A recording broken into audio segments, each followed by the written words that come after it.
Assalamualaikum warahmatullahi wabarakatuh. Perkenalkan, nama saya Reza dari Fakultas Ilmu Kesehatan dengan program studi Kesehatan Masyarakat. Di sini saya akan mempresentasikan tentang materi keterampilan membaca. Membaca adalah suatu proses yang dilakukan serta dipergunakan oleh pembaca untuk memperoleh pesan dan informasi yang hendak disampaikan oleh penulis melalui media kata-kata atau bahasa tulis. Dalam kegiatan membaca, ada 3 keterampilan dasar, yaitu recording, decoding, dan meaning. Recording adalah keterampilan mengasosiasikan kata dan kalimat dengan bunyi-bunyinya sesuai dengan sistem tulis yang digunakan. Kemudian decoding.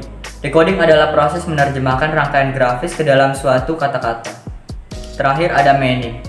Meaning merupakan proses memahami makna yang berlangsung dari tingkat pemahaman interpretatif, kreatif, dan evaluatif. Yang dimaksud pemahaman interpretatif adalah keterampilan menginterpretasikan atau menafsirkan isi bacaan tentang perbedaan antara fakta atau fiksi. Kedua, pemahaman kreatif. Pemahaman kreatif adalah kemampuan mengungkapkan respon emosional dan estetis terhadap wacana yang sesuai dengan standar pribadi dan standar profesional. Misalnya mengenai bentuk sastra, gaya, jenis, dan teori sastra. Ketiga, pemahaman evaluatif. Pada dasarnya pemahaman kritis dengan pemahaman evaluatif sama, yaitu kemampuan mengevaluasi isi wacana. Tujuan membaca. Dalam kegiatan membaca, setiap orang pasti ada yang mempunyai tujuan dan ada yang tidak. Menurut saya, seseorang yang membaca dengan suatu tujuan cenderung lebih memahami apa yang ia baca dibandingkan dengan orang yang tidak mempunyai tujuan ketika melakukan kegiatan membaca. Berkaitan dengan tujuan membaca, Rivers dan Temperley 1978 juga menyebutkan 7 tujuan utama dalam membaca, yaitu untuk memperoleh informasi, untuk memperoleh berbagai petunjuk, untuk berakting dalam sebuah drama, untuk berhubungan dengan teman-teman melalui surat menyurat, dan untuk mengetahui kapan dan di mana sesuatu akan terjadi, kemudian untuk memperoleh kesenangan atau hiburan. Kemudian fungsi membaca. Berbicara tentang fungsi membaca, sudah pasti banyak sekali fungsi membaca dan berbeda-beda juga. Fungsi membaca diantaranya adalah fungsi intelektual. Artinya, dengan banyak membaca, kita dapat meningkatkan kadar intelektualitas dan membina daya nalar kita. Contohnya dengan membaca buku-buku pelajaran, karya-karya ilmiah, laporan penelitian, skripsi, tesis, disertasi, dan lain sebagainya. Fungsi pemacu kreativitas adalah hasil membaca kita dapat mendorong dan menggerakkan diri kita untuk berkarya dengan didukung oleh keluasan wawasan dan pemilihan kosakata. Contoh, buku ilmiah dan bacaan sastra. Fungsi praktis. Kegiatan membaca untuk memperoleh pengetahuan praktis dalam kehidupan. Misalnya teknik memotret, teknik memelihara ikan lele, resep membuat minuman dan makanan, cara merawat tanaman, dan lain sebagainya. Fungsi religius. Kegiatan membaca dapat digunakan untuk membina, meningkatkan keimanan, memperluas budi pekerti, dan mendekati diri kepada Tuhan. Fungsi informatif. Dengan banyak membaca bacaan, informasi lebih cepat kita dapatkan. Contoh, dengan membaca majalah dan koran dapat kita peroleh berbagai informasi yang sangat penting atau kita perlukan dalam kehidupan sehari-hari. Fungsi rekreatif, di mana membaca digunakan sebagai upaya menghibur hati, mengadakan tamasya yang mengasihkan. Contoh, bacaan-bacaan ringan, novel-novel, dan cerita humor. Fungsi sosial. Dalam kegiatan membaca mempunyai fungsi sosial yang tinggi manakala dilaksanakan secara lisan atau nyaring. Dengan demikian, kegiatan membaca tersebut langsung dapat dimanfaatkan oleh orang lain, mengarahkan sikap berucap, berbuat, dan berpikir. Contoh, pembacaan berita, karya sastra, dan pengumuman. Fungsi pembunuh sepi. Kegiatan membaca dapat juga dilakukan untuk sekedar merintang-rintang waktu dan mengisi waktu luang. Contoh, membaca majalah dan surat kabar. Selanjutnya, manfaat membaca. Manfaat dalam membaca sudah tidak diragukan lagi. Aktivitas ini memiliki segudang manfaat bagi kita. Di antaranya, yang pertama melatih kemampuan berpikir.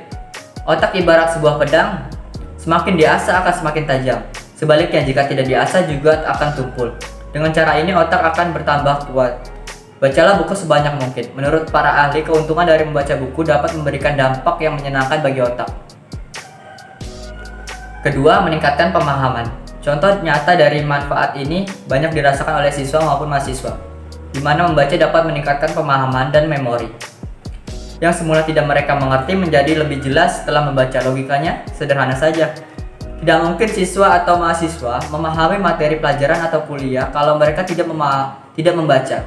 Dari sini jelas bahwa membaca sangat berperan dalam membantu seseorang untuk meningkatkan pemahamannya terhadap suatu bahan atau materi yang dipelajari. Terakhir, menambah wawasan dan ilmu pengetahuan. Manfaat yang satu ini mungkin sudah sering kita dengar semenjak kita masih kecil. Kita pasti beberapa kali guru-guru kita mengingatkan bahwa membaca adalah suatu sarana untuk membuka cakrawala dunia. Dengan memiliki banyak wawasan dan ilmu pengetahuan, kita akan lebih percaya diri dalam menatap dunia dan mampu menyesuaikan diri dalam berbagai pergaulan dan tetap bisa tenang dalam menghadapi gejolak zaman. Dan masih banyak lagi manfaat yang didapat dari membaca selain 3 manfaat tadi. Selanjutnya, ke slide berikutnya ada jenis-jenis membaca. Yang pertama ada membaca cepat. Teknik membaca cepat merupakan teknik membaca dengan memindahkan pandangan mata secara cepat dari kata demi kata, frase demi frase, atau baris demi baris. Teknik membaca cepat bertujuan agar pembaca dapat memahami bacaan dengan cepat. Kedua ada membaca sekilas. Membaca sekilas atau skimming biasanya dilakukan ketika membaca koran atau bacaan-bacaan ringan lainnya. Teknik membaca ini dilakukan dengan tujuan agar dapat menemukan informasi yang diperlukan. Kemudian ada membaca memindai. Membaca memindai disebut juga membaca scanning,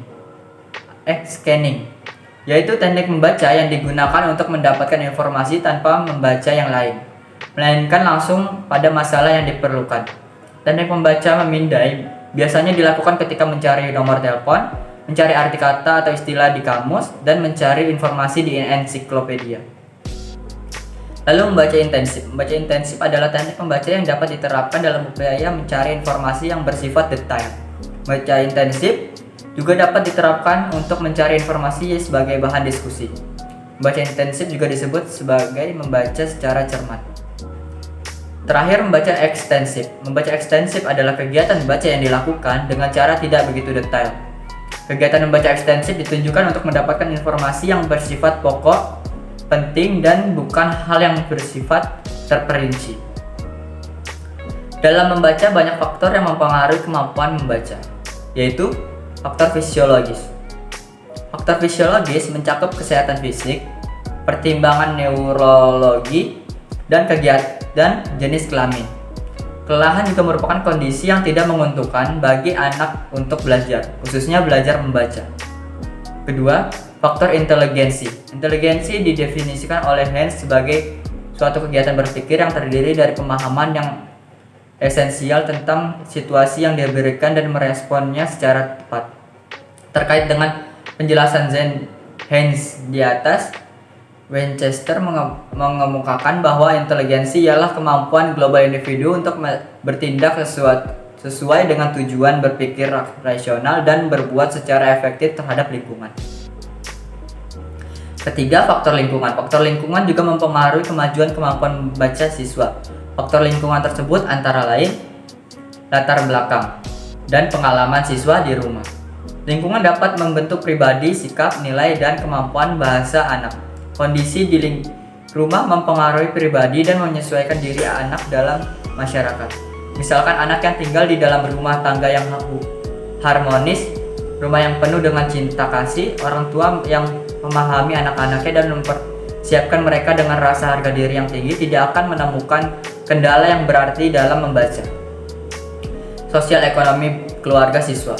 Faktor sosial ekonomi orang tua dan lingkungan tetangga merupakan faktor yang membentuk lingkungan rumah siswa. Semakin tinggi status sosial ekonomi siswa, semakin tinggi kemampuan verbal siswa. Terakhir ada faktor psikologi. Faktor lain yang juga mempengaruhi kemampuan membaca anak adalah faktor fisiologi. Faktor fisiologi tersebut antara lain sebagai berikut. Pertama, motivasi adalah sesuatu yang mendorong seseorang untuk melakukan suatu kegiatan. Kedua, minat.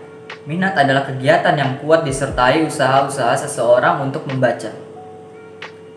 Yang terakhir, kematangan sosial, emosi, dan penyesuaian diri seorang siswa harus mempunyai pengontrolan emosional pada tingkat tertentu karena anak yang mudah memusatkan perhatian pada teks yang dibacanya.